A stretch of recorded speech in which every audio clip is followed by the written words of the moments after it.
আর সেই 8খানা ঘরের মাঝে আবার 6টা দরজা, যেখানে বাড়ির মালিকটা নিভৃতে বসবাস করে, বাড়িটাকে দেখভাল করবে। শুধু তাই নয়, বছর বছর বাড়িতে দেখবেন আমরা রং করি, দেওয়ালে সুন্দর রং করে সুন্দর আসবাবপত্র দিয়ে ঘর সাজাই, ঝাড়বাতি, লাইট ইত্যাদি, কিন্তু একবারও ভাবি না যে বাড়িটাকে এত যত্ন করে সাজায় সে বাড়ি কিন্তু বেশি দিনে চলবে না। দেহ বাড়িকে আমরা সাজাই, কি মায়েরা সাজায় না? কত দামি দামি সাবান, snow powder, nail polish, lipstick, কত কিছু, কিন্তু একবার ভাবি না যে বাড়িটাকে এত যত্ন করে সাজাচ্ছি সে বাড়ি কিন্তু বেশি দিনের জন্য নয়। আর কারণে যে কবি বললেন না, মন তৈরি এই খাঁচারি আসে ওই খাঁচাতে তোর খাঁচা আসে, মন তৈরি এই খাঁচারি আসে ওই খাঁচাতে তোর খাঁচা আসে। তুমি কোন দিন খাঁচা পড়বে বসে, ওরে কোন দিন খাঁচা পড়বে বসে, ওই লালন ভেবে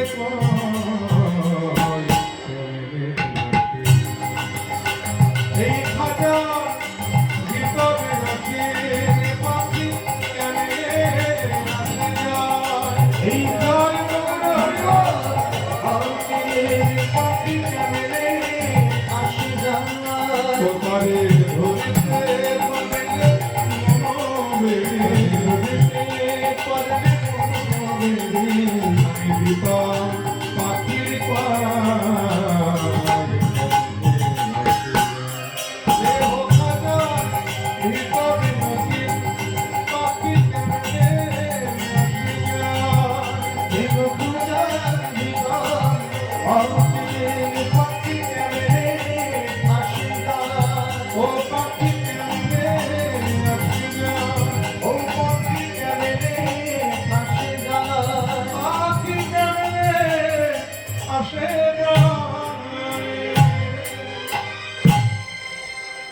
প্রাকৃত জগতে বাড়ি বানিয়ে আমরা সরকারকে ট্যাক্স দিতে পারি, কিন্তু ভগবানের তৈরি করা এত সুন্দর অপ্রাকৃত দেহ বাড়ির ট্যাক্স কিন্তু আমরা ভগবানকে দিই। ভগবানকে সেই দেহ বাড়ি ট্যাক্স আছে, কি দেব ভগবানকে? আমরা যতদূর জানি ভগবানের নাকি অভাব কিছু নেই। ঐশ্বর্যস্য সমগ্রস্য বীর্যস্য যশস্য জ্ঞান বৈরাগ্যস্য ইতি সন্ধান ভগবতীঙ্গম।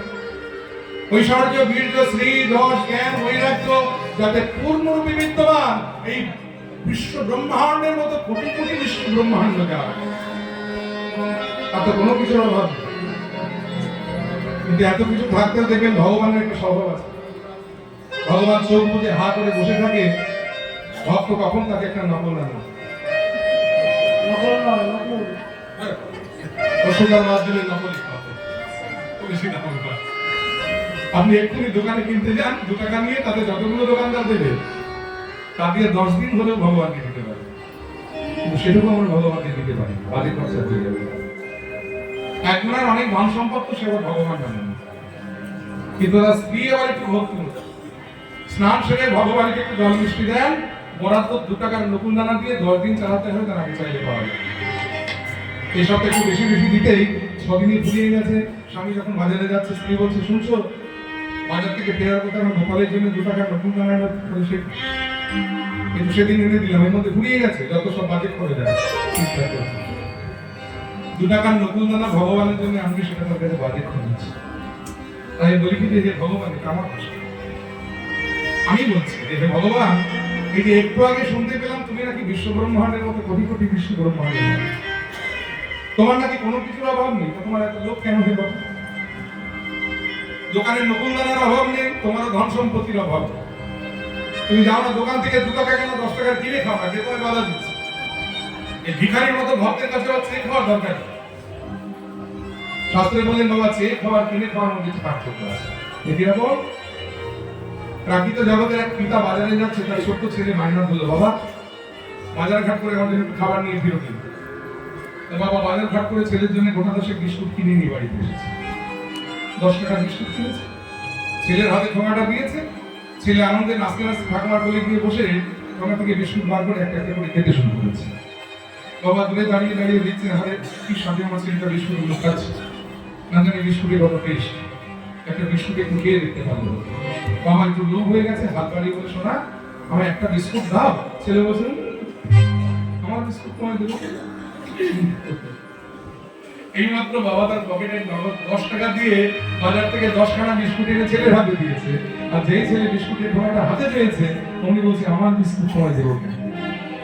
বাবা বলছে, বাপরে বাপ, এত হিংসুক, আমি তোকে 10টা বিস্কুট এনে দিলাম, আমায় একটা অন্তত দে। ও ঠাকুমা, দেখো না বাবা আমার কাছে বিস্কুট চাইছে। ঠাকুমার কাছে না। ঠাকুমা বলছে, দাদু ভাই, বাবা যখন চেয়েছে তখন আর দেরি করুন না, কারণ এই সুযোগ তুমি জীবনে বারবার পাবে। এই তো দেওয়ার তোমার প্রকৃত সময়, এখন থেকে দেওয়ার অভ্যেস করো, কারণ এখন তুমি বাবাকে যত দেবে ভবিষ্যতে বাবার কাছ থেকে তুমি ততটাই পাবে। দেওয়াটা অভ্যেস। ছেলে বলছেন, আমি তাহলে একটা দেবো না, আমি আধখানা। ঠিক আছে, তুমি আধখানা দেবো। যেটা ছেলে খাচ্ছিল তার অর্ধেকটা খাওয়া হয়েছে, আর অর্ধেকটা তখন খাওয়া হয়।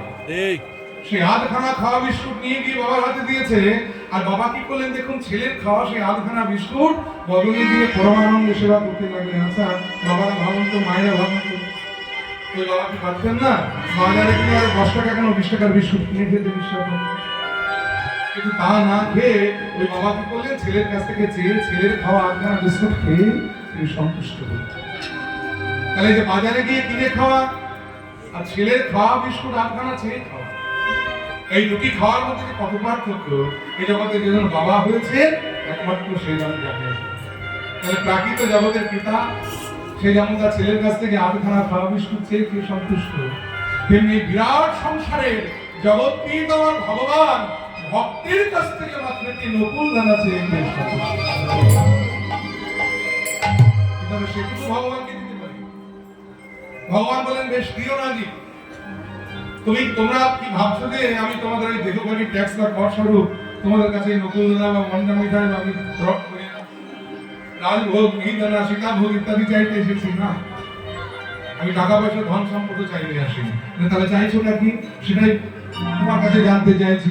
ভগবান বলে, আমি চাইছিটা কি জানো, দাম দেহ ধন দেহ।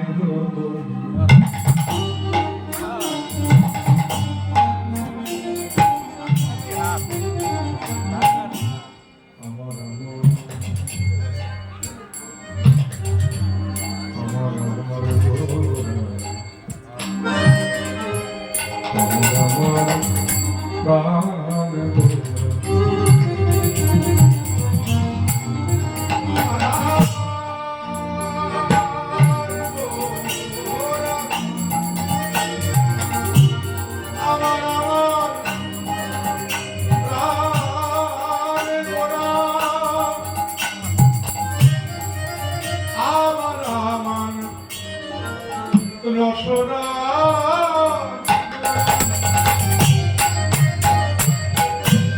আমার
নাগরিকরা আদি পর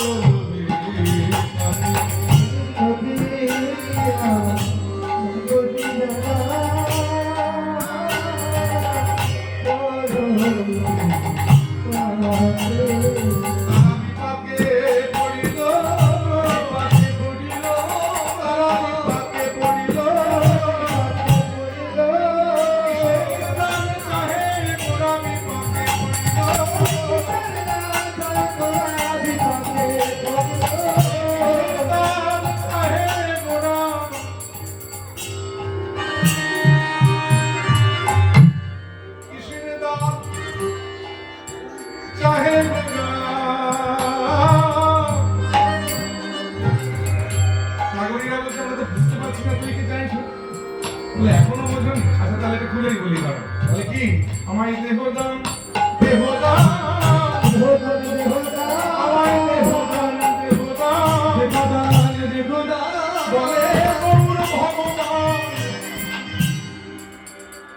বলে গৌর ভগবান আহা বলে গৌর ভগবান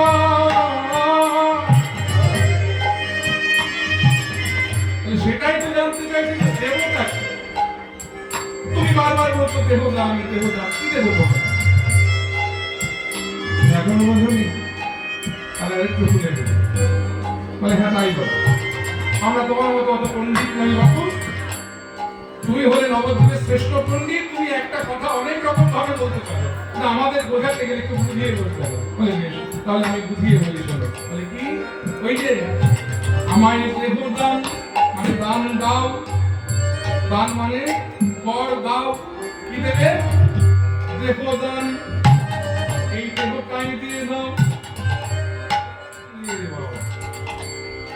দেহ নিয়ে তুমি কি করবে কারণ দেহ আজ আছে কাল নেই দেহের কি অস্তিত্ব যতক্ষণ শ্বাস ততক্ষণ এই দেহের মূল্য যেই শ্বাস বেরিয়ে যাবে এই দেহটা শ্মশানে ফেলে দেবে শিয়াল কুকুরে হয় টেনে ছিঁড়ে খাবে আর তার ওই চিতায় তুলে পুড়িয়ে ছাই করে দেবে এই দেহ দিয়ে তুমি কি করবে ভগবান বলছে কেন দেহ চাইছি যেন আমার তো একটি বদন আর দুটি কর্ণ এক বদনের নাম করেও সাধে মেটে আমার দুই কর্মের নাম শুনেও সাধে মেটে তাই হে কলিযুগী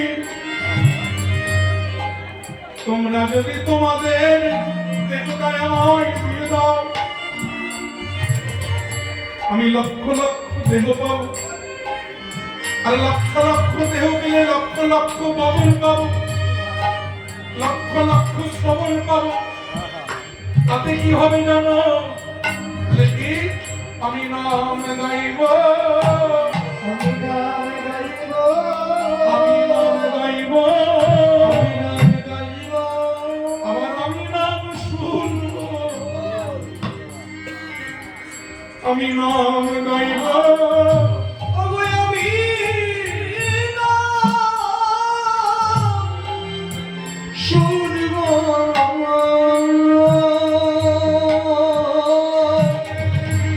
নাম গাইব আমি নাম শুনব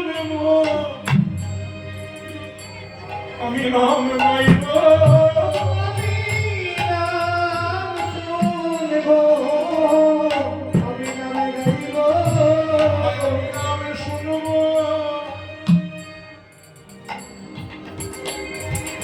বলি আমি নাম শুনব এই জন্মে আমার ধন্য হবে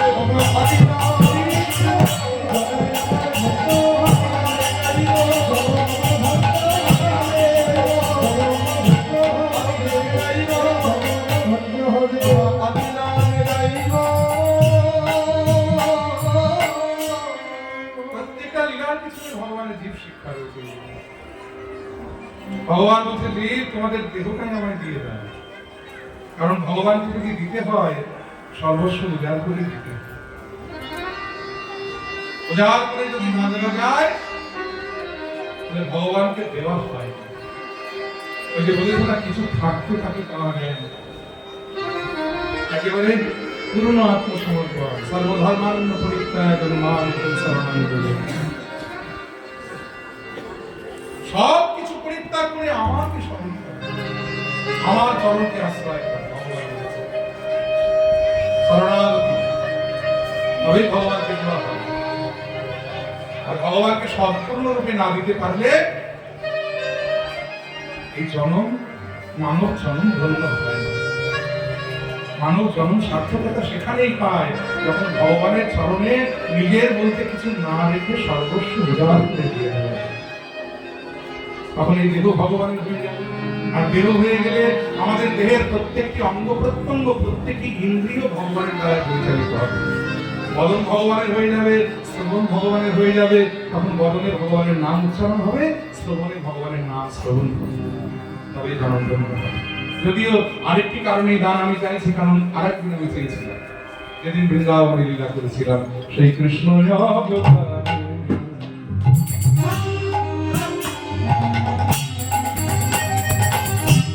আমি সাথে আছি ওই কৃষ্ণ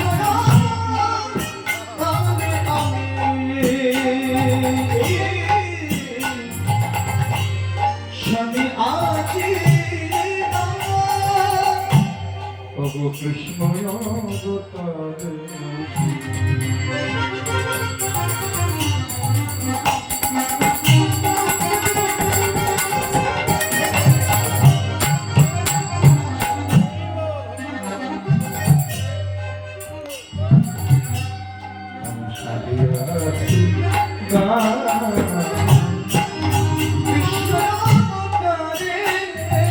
আমি সাথে আছি সে ভাব পরল মনে আমার বাসু বসে সে ভগবান পটল মনে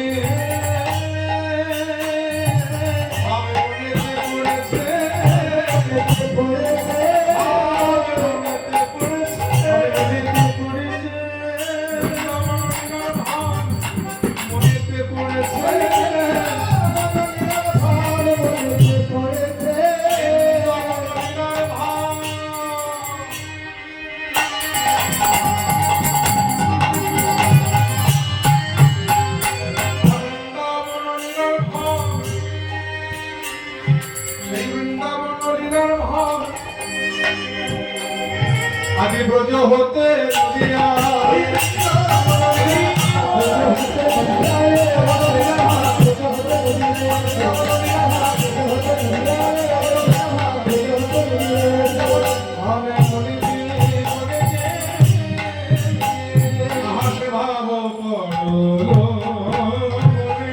আমার বাসু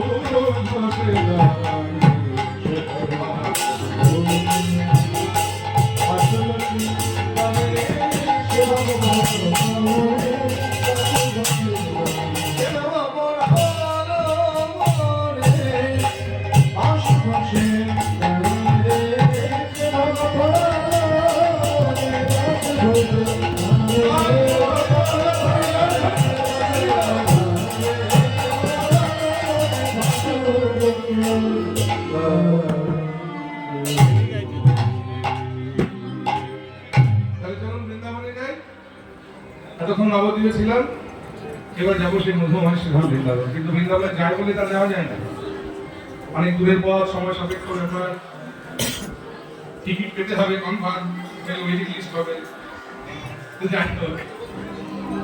বৃন্দাবনে যাওয়ার একটা সহজ উপায় আছে, সেটা হলো আমরা যদি আমাদের মন নিয়ে যাই মধুমাসী ধাম।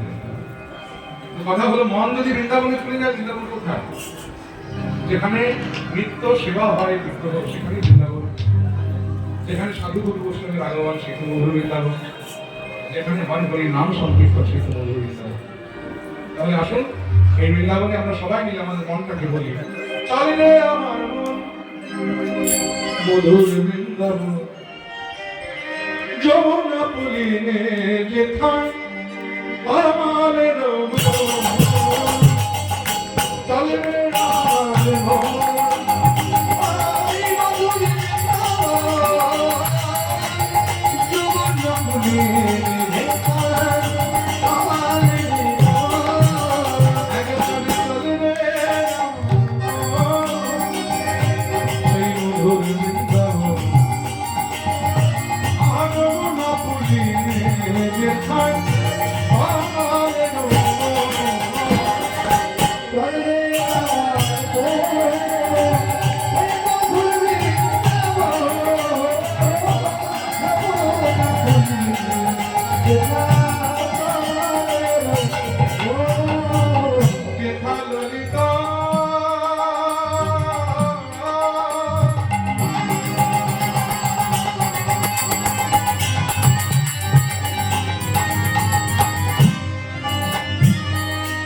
ললিতার শাখায় যত ভক্তি আর রাধা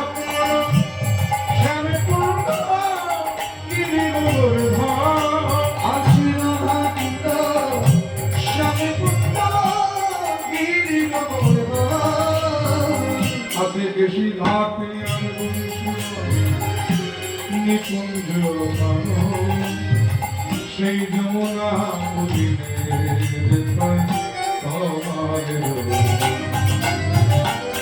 চলবি আমার মন আয় মধুর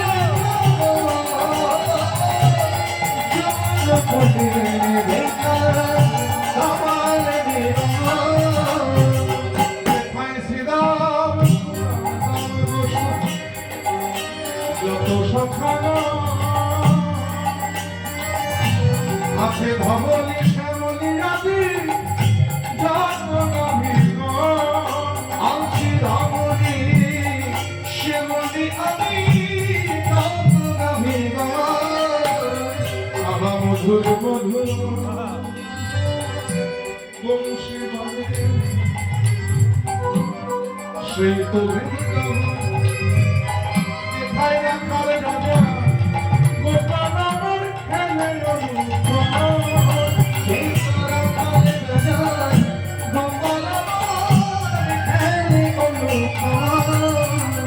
খেলে আর পিতা যত ব্রজবাসী সেই যমুনা পুরী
সবাই মিলে এলাম মধুময় ধাম বৃন্দাবনে বিষয় শ্রীকৃষ্ণের দান জানি তাই ভগবান শ্রীকৃষ্ণচন্দ্র তার প্রিয় সখা প্রিয় নন্দ সখা প্রাণ সখা ইত্যাদি সখাদের সঙ্গে বৃন্দাবনে গোষ্ঠ গোচারণে বিনোদ খেলায় মতো ভগবান খেলছে খেলতে খেলতে হঠাৎ বংশী কোটের নিচে অধবদনে বদন মলিন করে দাঁড়িয়েছে মরম সখা সুবল কাছে গিয়ে বলছে কামাই কি ব্যাপার বলবি এই তো ভালোই খেলছিলি হঠাৎ করে এমন কি হলো যে বদন মলিন করে এমনি করে বংশী কোটের নিচে দাঁড়িয়ে পড়েছিস কি হয়েছে ভগবান বলে দেখ সুবল প্রবাদে বলে যে আপন মরম কথা না কহিও যথা অন্তরের কথা সব জায়গায় সবসময় সবার কাছে বলা যায় সুবল বলছে কানাই এই জগতে সকলেই বলে আমি তোর অন্তরঙ্গ সত্তা তাহলে এমন কি কথা তোর আছে যেটা আমার কাছে বলা যায় না ভগবান বলছে দেখ সুবল তোকে না বলা কথা তো আমার কিছু নাই তবে এই মুহূর্তে এক্ষুনি বলতে পারছি না কারণ ওই যে দূরে দাদা বলরামচন্দ্র দাঁড়িয়ে আমার জ্যেষ্ঠ ভ্রাতা মানে বড় দাদা তার সম্মুখে অন্তরের কথা খুলে বলা যায় তীক্ষ্ণ শ্রুতিধর বলরামচন্দ্র ভাইয়ের কথা শুনে মনে মনে আক্ষেপ করছে যে ভাই হায় আমি কেন বড় হলাম আজ আমি বড় হয়েছি বলে আমি লীলারাম শুনতে পারলাম তো হেবি তোমরা যেন আমার মতো করে একটু বড় হইব বড় যদি হতে চাও তো ছোট হও আগে ছোট হয়ে লীলারাম শোনাও দেখবে সবাই তোমাকে বড় বলবে নিজে বড় শেখাবে অন্তরে আমি গোবিন্দ দাদার মনের কথা বুঝতে পেরে বলে দাদা তুমি দুঃখ করবে কারণ এই যুগে তোমার মনোবাসনা পূর্ণ করতে পারিনি ঘটে তবে কথা দিলাম আগত কলি যুগে যদি আমি নদিয়ায় গিয়ে গৌরাঙ্গ হব সেদিন তুমি হবে আমাদের নিতাই ছাড়া আমার লীলা মহত্ব সর্বপ্রথম তুমি জানতে পেরে জগৎকে দান করবে তবে জগৎ জানবে তার আগে সেদিন তুমি হবে আশ্রয় আর আমি হব বিস্ময় তবে আজ থেকে প্রায় 539 বছর পূর্বে আমাদের চৈতন্য মহাপ্রভু আমাদের খুব সুন্দর একটা ট্রেন উপহার দিয়ে গেছিলেন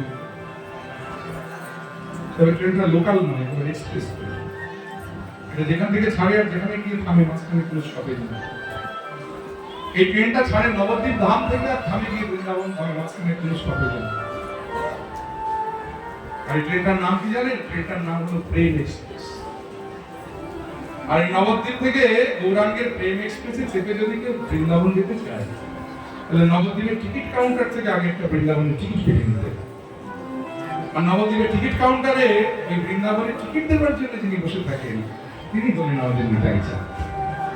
এই নিতাই চাঁদ যদি কৃপা করে কাউকে টিকিট দেন তবে সে গৌরাঙ্গের প্রেমের গাড়িতে চাপতে পারে, আর তবেই সে ব্রজধামে প্রবেশ করতে পারে। কারণ নিতাই হলেন আশ্রয় আর গৌর হলেন বিষয়।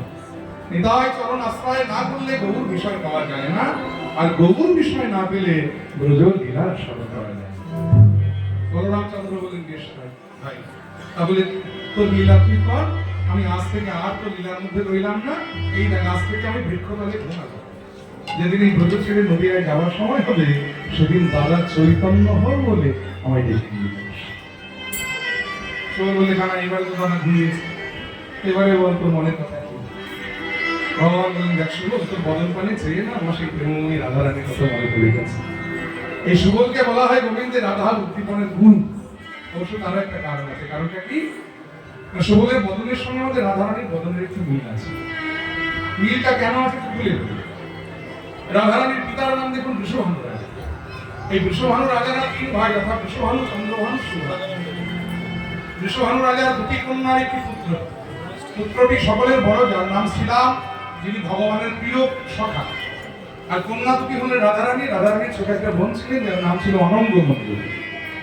চন্দ্রভানুর একটি কন্যা যার নাম চন্দ্রাবলী, আর সুভানুর একটি পুত্র যার নাম হল সুবল। তাহলে শ্রীরাম, রাধারানী, অনঙ্গ মঞ্জুরি, চন্দ্রাবলী, সুবল এরা বলেন জ্ঞাতি ভাই বোন, মানে জ্ঞাত কাকাতো ভাই বোন। অনেক সময় দেখবেন এই জ্ঞাতিকে ছোট ভাই বোনদের সঙ্গে কারো না কারো একটু মুখে মিল থাকে। এই সুবলের বদনের সঙ্গে রাধারানীর বদনের একটু মিল আছে। তো আমার গোবিন্দ খেলতে খেলতে যখনই সুবলের বদন পানে যায় আমি তার রাধারানীর কথা মনে পড়ে যায়। তাই সুবলকে বলা হয় গোবিন্দের রাধা উদ্দীপনের গুণ। ভগবান বলছে সুবল, তোর বদন পানে চেয়ে আমার সেই প্রেমময়ী রাধারানীর কথা মনে পড়ে গেছে। আর দেখতে ইচ্ছে করছে, আমার বড় রাধা মতো দেখতে ইচ্ছে করছে। সুবল বলে এতক্ষণ আমায় কেন বলিস নি? আমি না তোর মরম সখা, আমি না তোর অন্তরঙ্গ সখা। এই গোচারণের দায়িত্ব আমার রইল, যা তুই তোর মনোবাসনা পূর্ণ করে আয়। এই সুবলের পরে সকল গোচারণের দায়িত্ব সঁপে দিয়ে আমার ভগবান চলেছেন রাধা বদন দর্শনের উদ্দেশ্যে বৃন্দাবনের পথে। আজ বিনোদ দেখা